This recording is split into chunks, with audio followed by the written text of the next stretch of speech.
My name is Fernando Reimers, and I've had the distinct privilege and honor of serving in UNESCO's International Commission on the Futures of Education, which has produced the report Reimagining Our Futures Together, a New Social Contract for Education. I see this document as an invitation to a broad dialogue with educators, with communities, with civil society organizations, with governments, with businesses, the world over, and at many different levels, in cities, in villages, in municipalities, in states, in nations. Because at the end of the day, whether we succeed or not in transforming educational institutions so they can do a better job in providing all people the opportunity to develop the capabilities they need to make a better world depends much more on decisions made by those different stakeholders at every level than by any idea that can be contained in this report. This report is essentially an invitation to a dialogue. It is the first step in a process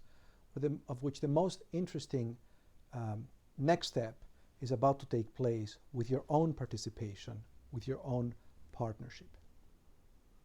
I find that this report makes a unique contribution in identifying some of the challenges that we face as members of the same species on this planet.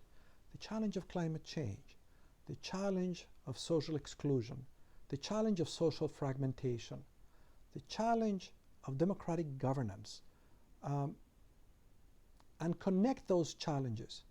to the choices and the capabilities of people to actually address these challenges, and connect then the necessity to develop those capabilities to the work of educational institutions.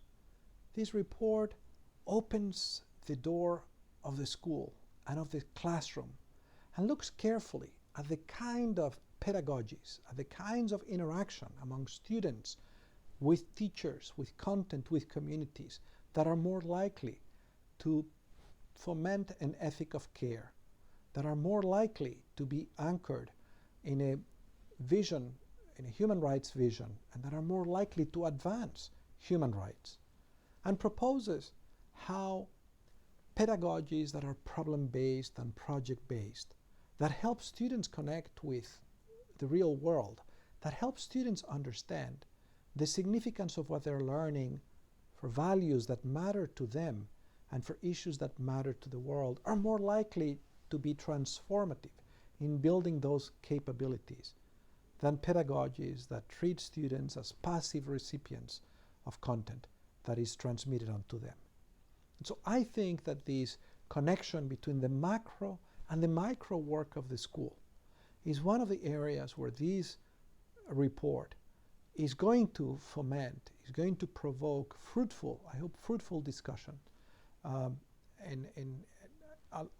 aimed at transforming the culture of education. Some of the ideas that I find most exciting in this report are the very clear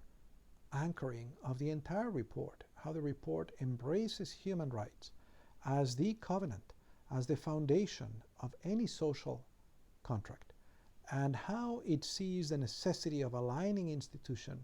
educational institutions with the realization of human rights for all, across all divides. I think that one of the ideas in this report that I find especially promising is the idea that we have to augment the capacity of schools, reimagining the organizational forms that make it possible for schools to deliver that education which is transformative, which cultivates the agency, not only the knowledge and the expertise, but also the character and the dispositions. And to augment this capacity, the report discusses, for example, the unique contribution that universities could make to building an ecosystem that promotes learning throughout the lifespan, as they engage in partnerships with elementary and secondary schools and high schools and with institutions of adult learning. This idea that the right to education needs to encompass not only fundamental education or education in the early stages of life, but education throughout the lifespan, is an idea that resonates with a world that is rapidly changing and where the challenges that we face, that every person faces, requires them to reinvent themselves, requires each person to reinvent themselves multiple times throughout their lifespan. This notion that this report is an invitation to a dialogue, which I also think is distinctive from other reports on the future of education that have been produced under the sponsorship of UNESCO,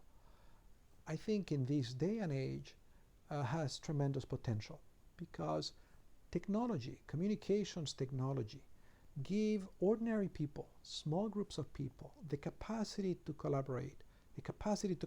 that is simply unprecedented. And one of the things that we have learned during these very challenging times of the pandemic of COVID-19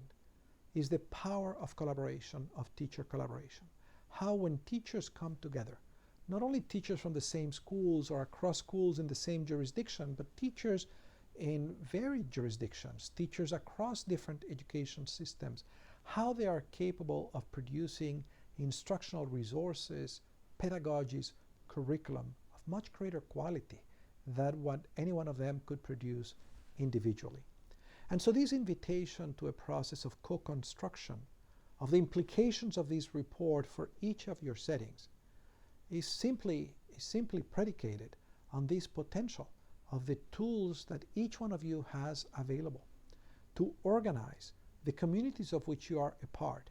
and to invite them to a conversation, to invite them to read and discuss this report, and then ask the question, what does that mean for us? What is the next step for us? And as we find ways for all these grassroots efforts to learn from one another, to communicate with one another, we will build a global social movement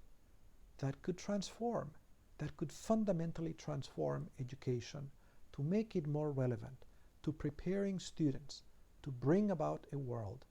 that is more sustainable and more inclusive.